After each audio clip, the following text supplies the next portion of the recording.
Hi friends, അസ്സലാമു അലൈക്കും. Welcome back to Mirza's world. അപ്പോൾ ഇന്ന് നമ്മൾ വീണ്ടും ഒരു അടിപൊളി ബോട്ടിൽ ആയിട്ടാണ് വന്നിട്ടുള്ളത്. അതിന് വേണ്ടിയിട്ട് ഞാനിവിടെ സെലക്ട് ചെയ്തിട്ടുള്ളത് ഒരു സിലിണ്ടറിക്കൽ ടൈപ്പ് ബോട്ടിലാണ്. അതിന് നമ്മൾ കഴുകി വൃത്തിയാക്കി ഉണക്കി എടുത്തിട്ടുണ്ട്. അതിനുശേഷം നമ്മൾ അതിലേക്ക് പെയിൻറ്റ് അടിച്ചു കൊടുക്കുകയാണ്. നമ്മൾ വൈറ്റ് അക്രിലിക് കളറാണ് അടിച്ചു കൊടുക്കുന്നത്. അപ്പോൾ ഞാൻ സാധാരണ ബോട്ടിലിൽ ബേസ് കോട്ടായിട്ട് ഇനാമൽ പെയിൻ്റ് ആയിരുന്നു അടിച്ചു കൊടുക്കാറുണ്ടായിരുന്നത്. ഇപ്പോൾ പ്രഗ്നൻ്റ് ആയതുകൊണ്ട് തന്നെ ഇനാമൽ പെയിൻറ്റ് യൂസ് ചെയ്യാനായിട്ട് പറ്റില്ല. അതുകൊണ്ടാണ് അക്രിലിക് കളർ യൂസ് ചെയ്യുന്നത്. ഇനാമൽ പെയിൻ്റ് ആണെങ്കിൽ നമുക്ക് കുറച്ചും കൂടി അടിപൊളിയായിട്ടുള്ള ഫിനിഷിംഗ് ആയി കിട്ടും.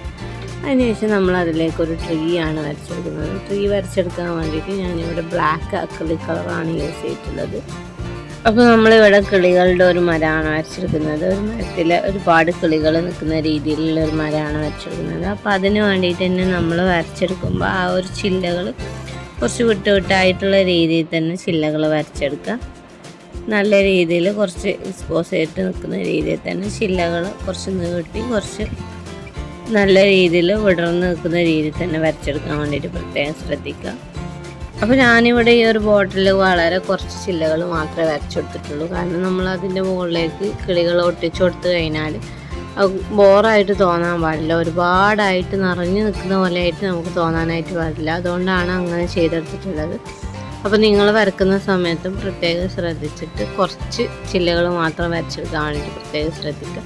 അതിനുശേഷം നമ്മൾ പിസ്ത ഷെല്ല് യൂസ് ചെയ്തിട്ടാണ് ഇത് നമ്മൾ കിളികൾ ചെയ്തെടുക്കുന്നത്. ഈ ഒരു രീതിയിൽ തന്നെ ഞാൻ ഇതിൻ്റെ മുമ്പൊരു വാൾ ഹാങ്ങിങ് ചെയ്തിട്ടുണ്ട്. അത് ഞാൻ യൂട്യൂബ് തുടങ്ങുന്നതിന് മുമ്പായിരുന്നു ചെയ്തിട്ടുണ്ടായിരുന്നത്.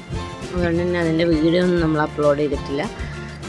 അപ്പോൾ നമുക്ക് ഇഷ്ടമുള്ള രീതിയിൽ വലത്തോട്ടേക്ക് നോക്കി നിൽക്കുന്ന രീതിയിൽ, ഇടത്തോട്ടേക്ക് നോക്കി നിൽക്കുന്ന രീതിയിൽ, തമ്മിൽ നോക്കി നിൽക്കുന്ന രീതിയിൽ എന്നുള്ള രീതിയിലൊക്കെ നമുക്ക് കിളികളെ ഒട്ടിച്ചെടുക്കാം. അപ്പോൾ നമ്മൾ ആ ഒരു പിസ്ത ഷെല്ല് സെലക്ട് ചെയ്യുമ്പോൾ ജസ്റ്റ് ഒന്ന് ശ്രദ്ധിച്ചാൽ മതി. അതിൻ്റെ ഫ്രണ്ട് പോർഷനും ബാക്ക് പോർഷനും ഏതൊരു ഭാഗത്തേക്കാണ് നിൽക്കുന്നതെന്നുള്ളത് അതിനനുസരിച്ചിട്ട് നമുക്ക് ഒട്ടിച്ചെടുക്കാം. അപ്പോൾ ഞാനിവിടെ കുറച്ചധികം ബേഡ്സിനെ ഒട്ടിച്ചെടുത്ത് കഴിഞ്ഞിട്ടുണ്ട്. നമുക്ക് അതിലേക്ക് കളർ ചെയ്ത് കൊടുക്കണം. അപ്പോൾ നമുക്ക് ഇഷ്ടമുള്ള ഏത് കളേഴ്സ് വേണമെങ്കിലും നമുക്ക് സെലക്ട് ചെയ്യാം.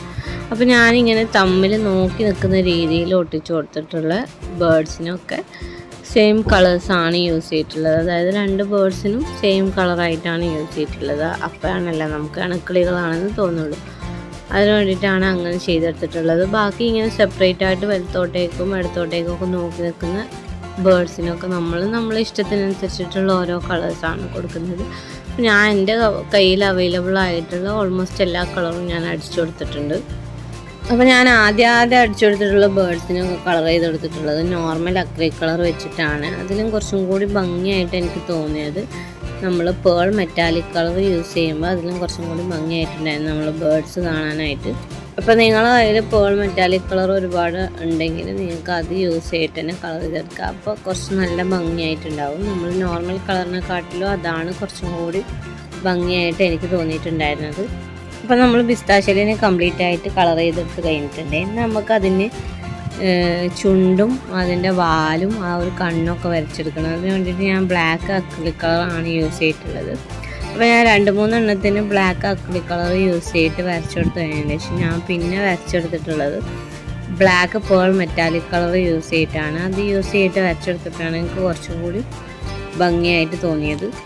അപ്പോൾ നമ്മൾ ഈ ഒരു സമയത്ത് പ്രത്യേകം ശ്രദ്ധിക്കേണ്ടത് നമ്മൾ ഏതൊരു ഭാഗത്തേക്ക് നോക്കി നിൽക്കുന്ന രീതിയിലാണോ നമ്മൾ കിളീനെ ഒട്ടിച്ചു കൊടുത്തിട്ടുള്ളത് ആ ഒരു രീതിയിൽ തന്നെ നമ്മൾ ചുണ്ടും അതിൻ്റെ ചിറകൊക്കെ വരച്ചെടുക്കണം. ഇല്ലെങ്കിൽ ബോറായിട്ടുണ്ടാവും. നമ്മൾ വേറൊരു ഭാഗത്തേക്ക് നോക്കി നിൽക്കുന്ന രീതിയിലും വേറൊരു ഭാഗത്തേക്ക് ചുണ്ടും ഇതൊക്കെ ആകുമ്പോൾ ബോറായിട്ടുണ്ടാകും. അപ്പോൾ ആ ഒരു കാര്യം മാത്രം നമ്മൾ കളർ ചെയ്യുന്ന സമയത്ത് പ്രത്യേകം ശ്രദ്ധിക്കുക.